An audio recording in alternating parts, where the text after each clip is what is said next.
So how does a king defend his throne? Today we're gonna dive into a single verse from Nasty Seed that's way more than just a few bars. It's a masterclass in shutting down the haters, a complete blueprint for how you reestablish your dominance when you're at the very top. And this is where it all kicks off. This is the accusation that lights the fuse for the entire verse. The idea is simple, and you've probably heard it before. An artist gets rich, and suddenly they lose that fire, that hunger that made them who they are. It's a classic jab in hip-hop, but Nasty C's response, well, it's something else entirely. So, is it true? Did he actually forget how to rap? That's the big question he sets out to answer. But here's the thing, he doesn't just answer it. No, he completely dismantles the entire argument. So let's get into it and break down exactly how he does it. All right, so his first move here is absolutely brilliant. Instead of getting defensive and just saying, no, you're wrong, he frames the whole accusation as completely ridiculous, laughable even, like it's a bad joke that's not even worth his time.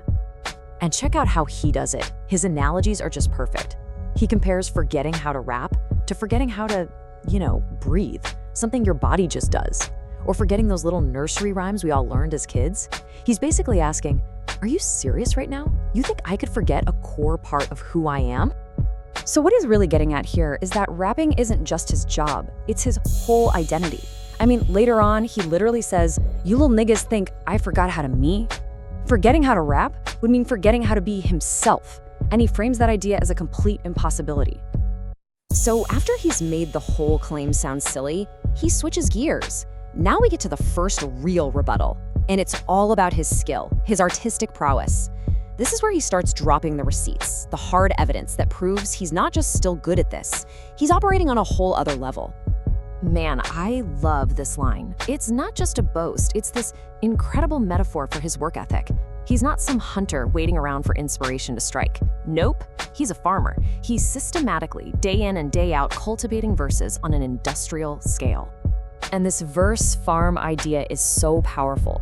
It suggests that his creativity is a system, right? It's organized, it's productive, and it's always yielding something new. His hard drive isn't just a folder of old ideas. It's fertile ground where new lyrics are constantly sprouting. And it's not just about the quantity of verses either. He makes sure to remind his critics about his versatility. He's a legitimate triple threat. He explicitly says it. This nigga rap and he sing and make beats. He's basically saying, hey, did you guys forget about the whole package? This right here, this is just pure lyrical cleverness. He takes the popular slang, I'm him, meaning I'm the one, the main guy, and he flips it with this brilliant double meaning, linking it to a church hymn. So in one quick breath, he elevates himself to an almost holy status, while dismissing everybody else as weak. Genius. Okay, so he's proven his pen game is still razor sharp. What's next? He pivots, and this is where it gets absolutely brutal.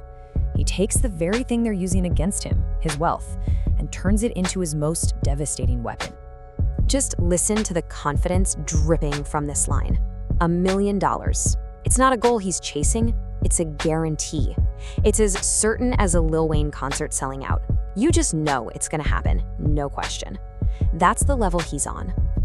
And he's not just bragging, he's just stating a fact about his reality. He lets that number hang in the air because it makes one thing crystal clear. He's not just in a different tax bracket from his critics, he's basically living in a different economic universe. If that last line was a flex, this one is a straight-up knockout punch. It's the ultimate dismissal. He's not just saying he won't argue, he's saying a debate is literally impossible because the financial gap between them is just too big to even comprehend. They're not even in the same conversation. Just look at how he frames it. Their entire life's financial worth is equal to a single disposable item from his closet. It's a statement designed to just end the argument right there by pointing out a chasm so wide you can't even see the other side. But then, just when you think it's all about the flexing and the lyrical takedowns, the verse takes this surprising turn. He gets introspective. He moves beyond defending himself and starts explaining the philosophy that holds up his entire empire.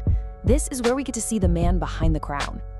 And you gotta notice what he prioritizes here. It's not the money, not the fame, it's his character. He defines himself by his reputation for being reliable, for being loyal, for just being a solid dude. He's arguing that his whole kingdom is built on integrity, not just talent. This line really shows a clear evolution, right?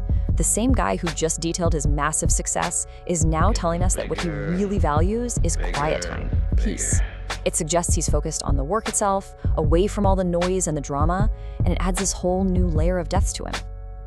And then he totally shifts gears and starts giving advice. But it's not what you'd expect. It's not about the hustle or the grind. It's about knowledge, reading, self-improvement. He's basically positioning wisdom as the ultimate tool for success. But he makes it really clear that this kingdom comes at a price. He admits he hates being on the road, away from home, but he accepts it. It's what has to be done. Because the pressure is huge, the stakes are higher than ever, and he knows that losing is simply not an option. So after he has completely dismantled the accusation, proven his artistic mastery, showcased his financial power, and even revealed his personal philosophy, he brings it all home for the final verdict.